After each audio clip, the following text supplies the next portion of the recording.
Expired. Chair recognizes Ms. Boebert from Colorado.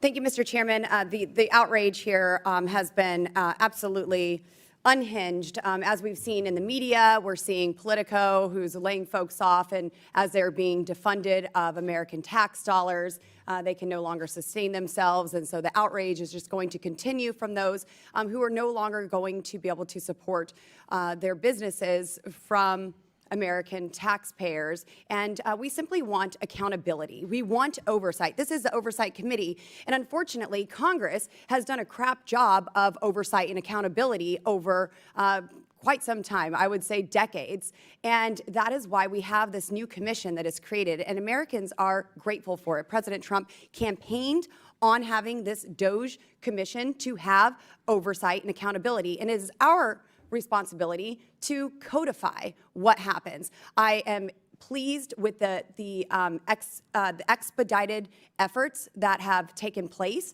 to really get this out in the open and expose to the American people what their money is actually being sent to. And let's just be honest with the American people. Unelected bureaucrats have been funneling their hard-earned taxpayer dollars to ridiculous and even malicious causes.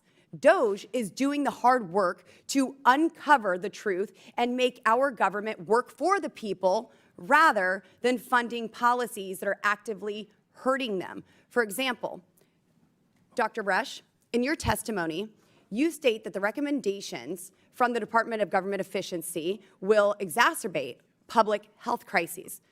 How is that the case when DOGE is advocating to defund EcoHealth Alliance, which was involved in the research in the Wuhan lab that created coronavirus, that created this global pandemic that killed people and ended the livelihoods of many others?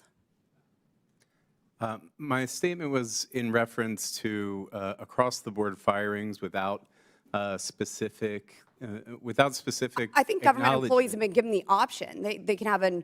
And those that will be given the option will be more competitive on a private market basis than those that stay. So then you'll be losing your best public employees. Were our best public employees at the Wuhan lab of virology?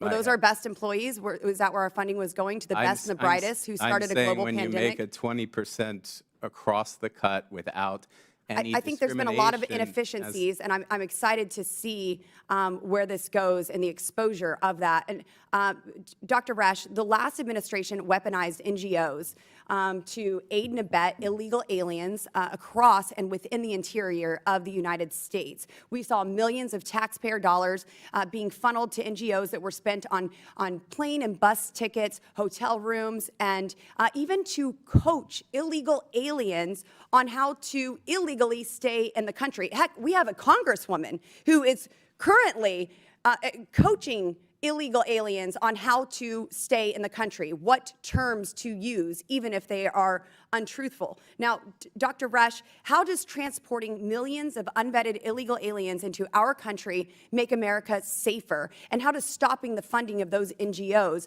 harm America? That is tangential and irrelevant to myself. Oh, it is not irrelevant.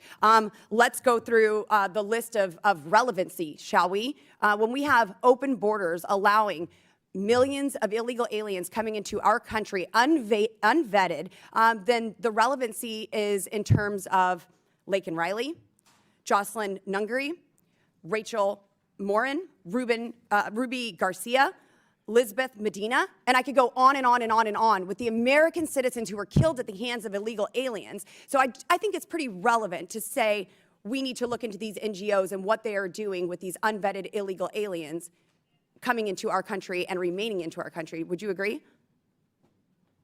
Does that bring some relevancy to the topic, sir?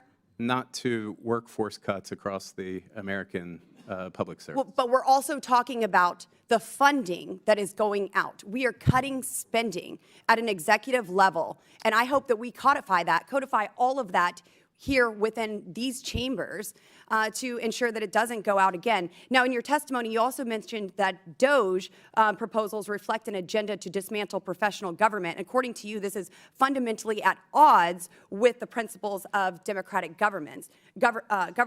In November, President Trump won by a decisive mandate promising to maximize governmental efficiency and productivity. And how are actions, these actions fulfilling the president's campaign promises fundamentally at odds with the principles of democratic governance? And while my time is running out, I want you to answer that, sir. But we hear about unelected folks. Democrats didn't even get a chance to vote for their own presidential candidate in their primary. So don't talk to me about unelected people actually being involved in the decisions in this country. But I would like to hear how that's at odds, sir. I have no response to that. Well, that's kind Mr. of Chairman, the gentlelady. I yield. Thank you.